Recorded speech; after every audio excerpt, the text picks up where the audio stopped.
Zug-zug.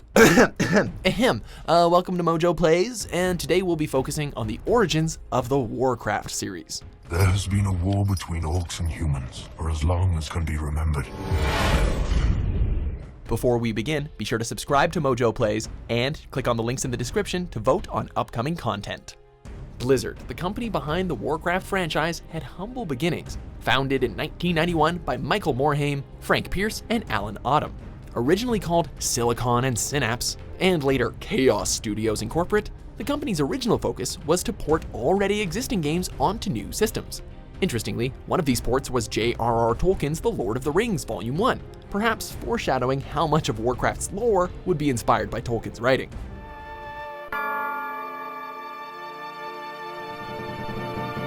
Eventually, Blizzard would move on to produce original games, one of them being The Lost Vikings. Here, the Viking protagonists from said game would prove inspirational to them as they began to develop Warcraft.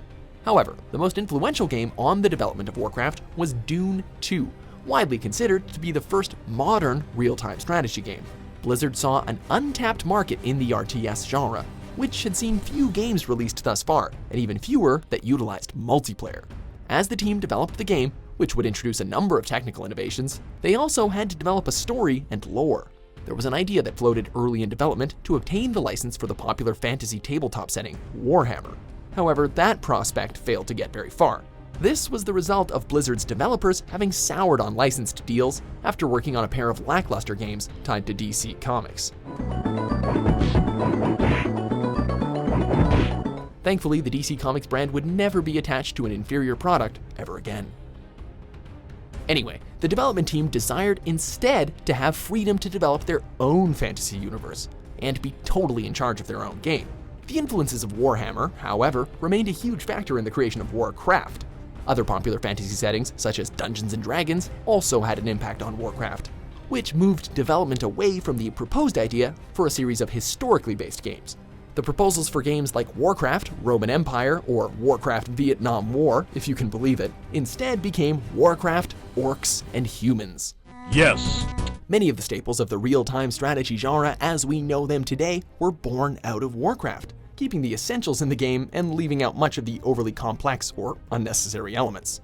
Released in the holiday season of 1994, Warcraft became Blizzard's first big hit, establishing their distinct real-time strategy style.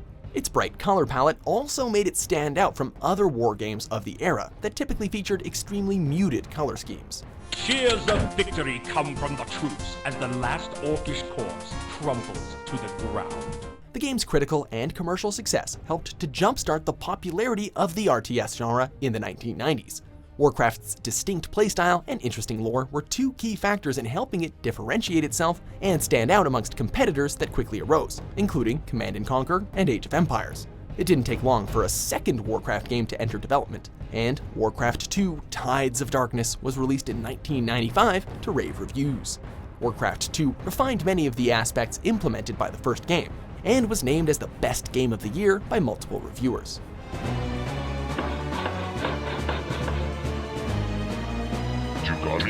A year later, the first expansion in the Warcraft series was released with Warcraft 2: Beyond the Dark Portal. The expansion introduced further improvements, new heroes and mechanics, as well as continuing the storyline of Warcraft 2. After 3 straight years of Warcraft releases, Blizzard slowed their breakneck pace, with no new releases in the series for roughly 6 years. In the interim, the company continued to release acclaimed titles though, like Diablo and StarCraft. Maybe you've heard of them. To support these games, an online gaming and social platform, Battle.net, was launched, and eventually a version of Warcraft 2 that was supported by that was released as well. Hello, What hope in your name? Blizzard would begin to develop a new Warcraft game, one that for the first time would be set out of the RTS genre. And no, it's not the game you're thinking of, we'll get to that in a bit. Developed alongside the animation magic, the next planned game in the Warcraft series was to be Warcraft Adventures: Lord of the Clans, a dark, comedic point-and-click adventure. After being pushed back from its original release in 1997, most of the game was actually complete in 1998. However, Blizzard deemed the game below its standards. Their solution to that was to bring in game designer Steve Meretzky, who, after working extensively on the game, deemed that it needed a massive overhaul. With E3 quickly approaching, Blizzard decided instead to scrap the whole thing, deeming that it had actually become outdated during its development, cutting their losses in order to keep it from tarnishing Warcraft and Blizzard's good name. These are fake plans, designed to throw the gnomes off track. Gamers wouldn't get another Warcraft game until 2002, but what they got was certainly worth the wait. Warcraft 3 Reign of Chaos was the first game to dabble in both the real-time strategy and role-playing genre, and doubled the number of playable races, with the elves and undead joining the orcs and humans, or Horde and Alliance actually. The expansion to that, the Frozen Throne, further expanded in content and added 2 new races, bringing the total up to 6. Warcraft 3 was yet again a huge commercial and critical hit, and is still hailed by many as one of the best real-time strategies of all time. The orcs are not our primary concern here. But the real game changer came when Warcraft left behind the strategy genre. And yeah, this time we're talking about World of Warcraft, or as it's commonly abbreviated, WoW.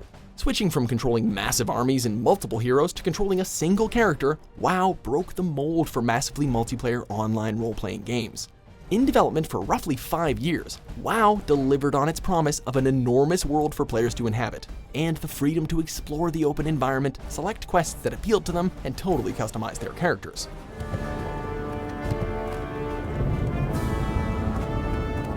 WoW is claimed by many to have ushered in the current generation of MMOs with its almost instantaneous explosion of popularity, reaching heights that the genre has actually never seen before, or maybe even since. Since its arrival, it has been by a wide margin the most played and subscribed MMORPG year after year, reaching as many as 10 million players around the world at one point.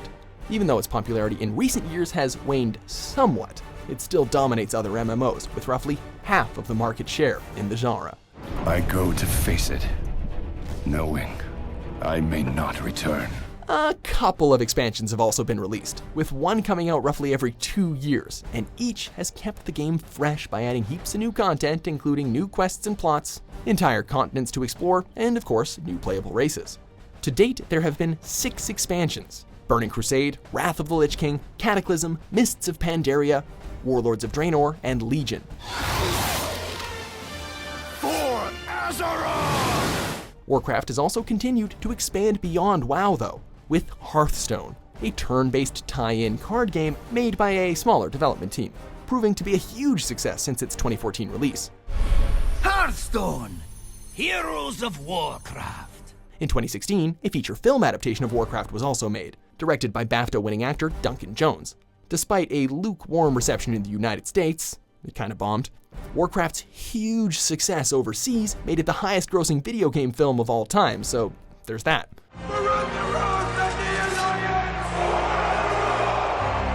The future of World of Warcraft looks bright as well, with a 7th expansion announced at BlizzCon 2017, entitled Battle for Azeroth, adding more content and further raising the level cap. Of course, not everyone is a fan of expansions, and there has been a growing desire for servers that run the original version of World of Warcraft, called the vanilla version by its fans, something Blizzard originally said was not going to happen, and they've shut down quite a few. However, Blizzard had one more BlizzCon surprise, reversing their stance and announcing that they would be creating servers dedicated to playing the classic version of the game. With Battle for Azeroth and the Legacy servers on the way, and Hearthstone continuing to grow as an esport, fans of the Warcraft franchise have lots to play for years to come.